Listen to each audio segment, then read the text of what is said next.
आका है। अगला जो टॉपिक है हमारा है सुपरपोजिशन प्रिंसिपल। नाम से पता चल रहा है यहाँ पे कि अगर मान लो कहीं पर भी किसी भी मीडियम में दो या दो से अधिक लाइट वेव्स जा रही होंगी, ऑब्वियस सी बात है आपस में सुपर इम्पोज करेंगे। वो सुपर इम्पोज करने का मतलब क्या होता है? ओवरलैप करना। ठीक है ना, एक के ऊपर एक आ सकता है वो। ठीक। तो अगर कोई भी वेव चल रहा है, ध्यान से सुनना इस चीज को, कोई भी वेव ऐसे से चलेगा, इस तरीके से प्रोपोगेट होता है वेव। सबको पता है ये अपर वाला जो पार्ट होता है इसको हम लोग क्या बोलते हैं? क्रेस्ट। और नीचे वाले पार्ट को ट्रफ बोलते हैं हम लोग। ठीक है। जैसे मान लो पानी में कोई भी मैंने डिस्टरबेंस क्रिएट किया था, तो ऐसे वेव में डॉट डॉट का मतलब क्या हुआ? ये क्रेस्ट बन रहा है, ट्रफ है। डॉट का मतलब ट्रफ है, और ये डार्क लाइन का मतलब क्रेस्ट है।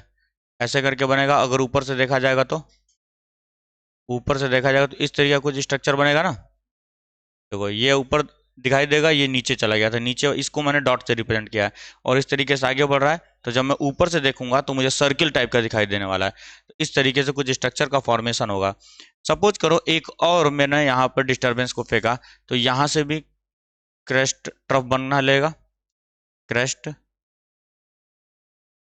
और ऐसे करके ट्रफ। ओवरलैप किया कि नहीं किया? ये ओवरलैप किया। तो जहां पर दोनों वेव का क्रेस्ट आपस में मिलता है, वहां पे हमारा डिस्प्लेसमेंट बढ़ जाएगा कि नहीं बढ़ जाएगा? देखो एक वेव ऐसे चल रहा था, एक और नीचे से एक और वेव आया जो इतना, तो नेट डिस्प्लेसमेंट बढ़ के नहीं आएगा कि नहीं आएगा? सेम डायरेक्शन में आ रहा है ना। और जहां पर एक क्रेस्ट एक ट्रफ से होगा, क्रेस्ट का मतलब पॉजिटिव, ट्रफ का मतलब नेगेटिव, तो वहां पर नेट डिस्प्लेसमेंट क्या होने वाला है? कम होने वाला है। ठीक है। तो इसको हम लोग एक अच्छे से डायग्राम बना करके समझते हैं कि मान लो कहीं पर मेरा एक वेव था इस तरीके से कुछ, यहां से वो वेव प्रोपोगेट होना स्टार्ट हुआ था। इस तरीके से ये वेव प्रोपोगेट हो रहा था, और इसको मैं y1 बोल देता हूं। इसका जो एम्पलीट्यूड है y1 है। और एक और वेव था सेम फेज में एक और वेव था जिसका एम्पलीट्यूड कितना है? y2 मान लेता हूं मैं। एक और वेव था, ये दोनों वेव थे। अब इन दोनों का रिजल्टेंट क्या होगा?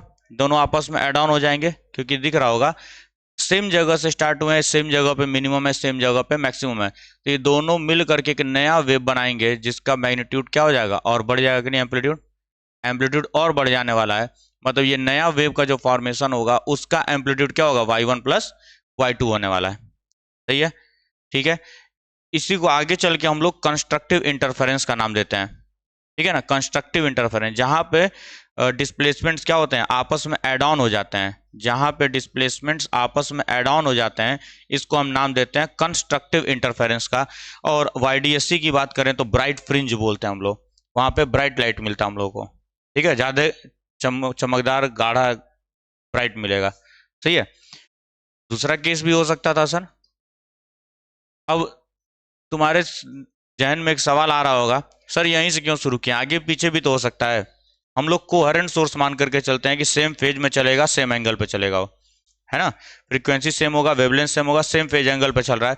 हम लोग आगे पीछे करके नहीं मानेंगे। हमारे सिलेबस में वही है कि एक जगह से शुरू होगा, एक जगह पे जाके खत्म होने वाला है।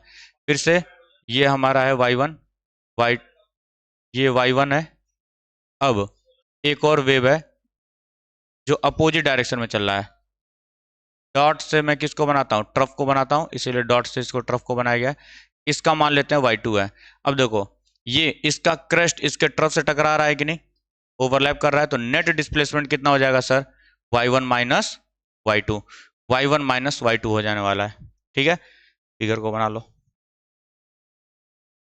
देखो अब कोहेरेंट सोर्स का मतलब होता है ऐसे लाइट वेव्स, ठीक है, जो सेम फेज में, सेम वेवलेंथ पे, सेम फ्रीक्वेंसी पे जा रहे होंगे। ठीक है, ऐसे वेव्स जिनका फेज डिफरेंस कांस्टेंट हो, सेम वेवलेंथ के हो, सेम फ्रीक्वेंसी के हो, उन ऐसे वेव्स को हम लोग क्या बोलते हैं? कोहेरेंट वेव्स बोलते हैं। और हमको क्या पढ़ना है? कोहेरेंट वेव्स के बारे में पढ़ना है। अब दूसरा, बोर्ड में क्वेश्चन पूछा गया था कि दो independent source of light coherent नहीं होते हैं, ऐसा क्यों है? दो इंडिपेंडेंट का मतलब क्या हुआ? एक लाइट का सोर्स ये है, एक लाइट का सोर्स ये है। सही है। इन दोनों से लाइट वेव्स निकल रही होंगी, तो ये दोनों के दोनों कोहेरेंट क्यों नहीं है? इंडिविजुअल एक रहेगा तो कोहेरेंट है, ये दो अलग अलग आ जाएंगे तो कोहेरेंट नहीं होगा। क्यों ऐसा होता है? क्योंकि हम लोगों ने इलेक्ट्रोमैग्नेटिक वेव में पढ़ा था विजिबल रेज कैसे प्रोड्यूस होते हैं।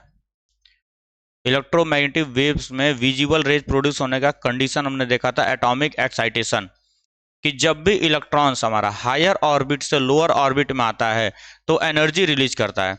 वही एनर्जी हमें क्या होता है, in the form of light energy दिखाई देती है।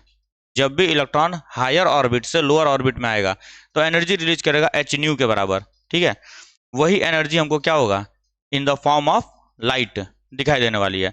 अब खुद सोचो, जैसे मान लो एक सोर्स ये रहा हमारे पास S1 और एक सोर्स है यहाँ पे मेरे पास S2, ये अलग अलग सोर्सेज हैं, तो इनके अंदर से कई सारे वेव्स जनरेट हो रहे होंगे, ठीक है, कई सारे एटम्स जंप कर रहे होंगे, ठीक। तो क्या ये पॉसिबल है? क्या लिखवाया गया? Billions and billions of such atoms are there.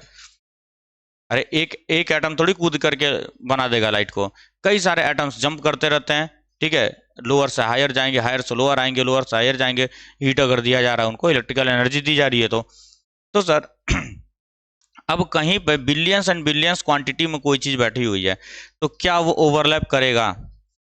Overlap करेगा, लेकिन क्या कंस्ट्रक्टिव वे में कर पाएगा? क्या एक फिक्स्ड पैटर्न में कर पाएगा? नहीं कर सकता वो। इसीलिए बोला गया कि दो लाइट सोर्सेज जो होते हैं इंडिपेंडेंट, अलग अलग, ये आपस में कभी भी क्या करेंगे, कोहेरेंट सोर्स नहीं बनाते हैं। तो सर हम कैसे पढ़ेंगे फिर कोहेरेंट सोर्स कैसे बनाया जाएगा? तो क्या लिखा गया, कोहेरेंट सोर्स को हम दो तरीके से बना सकते हैं। एक ही सोर्स को मैं दो पार्ट में डिवाइड करूंगा, एक ही सोर्स को मैं दो पार्ट में डिवाइड करूंगा, और वो डिवीजन कैसे कैसे होता है, एक तो वेवलेंथ के और एक एम्पलीट्यूड के रिस्पेक्ट में, सही है। एक वेवलेंथ का डिवीजन किया जा सकता है और एक एम्पलीट्यूड का डिवीजन किया जा सकता है। अब सुनो कैसे किया जाएगा ये।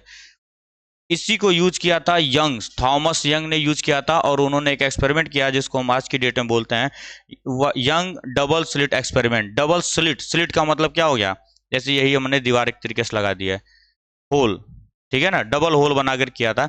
अब सुनो कैसे था वो। एक लाइट का सोर्स यहां रखा उन्होंने, ये एक सोर्स है, और यहां पे दो ओपनिंग बनाई, दो ओपनिंग बनाई।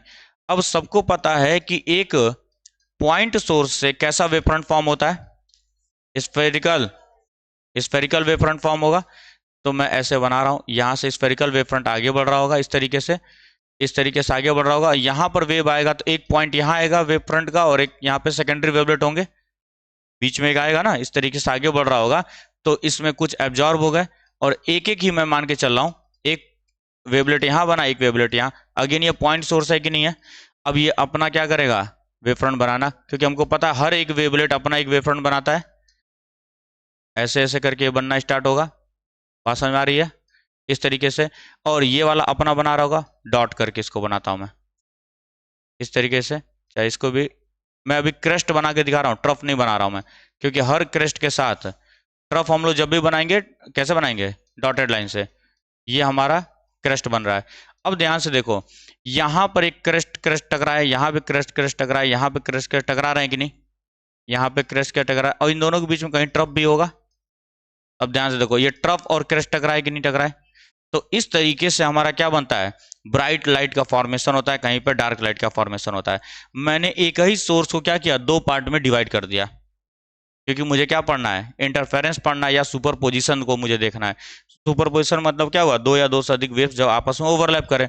तो मैं दो अलग सोर्स यूज नहीं कर सकता, क्योंकि इनकोहेरेंट सोर्स हो जाएगा या नॉन कोहेरेंट सोर्स हो जाएगा वो, और हमको उस कोहेरेंट सोर्स से ही बनाना है, ताकि फ्रीक्वेंसी सेम रहे और वेवलेंथ सेम रहे और सेम फेज डिफरेंस रहे, फेज डिफरेंस सेम होकर के जाए वो। तो इसीलिए मैं एक सोर्स को दो पार्ट में डिवाइड किया, और यहाँ से वेव आगे प्रोपोगेट होता रहेगा, ठीक।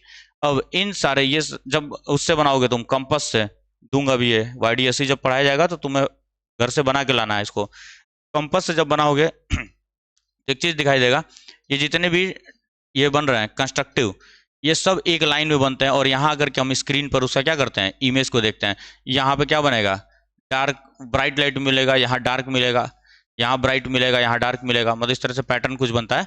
यहाँ पे डार्क ब्राइट लाइट मिलेगी, फिर यहाँ अंधेरा, फिर लाइट, फिर अंधेरा, फिर लाइट, फिर अंधेरा। और कुछ इसी तरह का पैटर्न हम लोग CD कैसेट वगैरह पे भी देखते हैं, लेकिन वहाँ पे कलरफुल होता है, ठीक है ना। वही वो प्रोसेस है, डिफ्रैक्शन पोलराइजेशन से के ही मदद से हम लोग वहाँ पर पैटर्न को बनाते हैं हम लोग। बात समझ आ गई। कोहेरेंट सोर्स क्या होता है, इनकोहेरेंट सोर्स क्या होता है। अब अगला जो टॉपिक है हमारा इंटरफेरेंस है।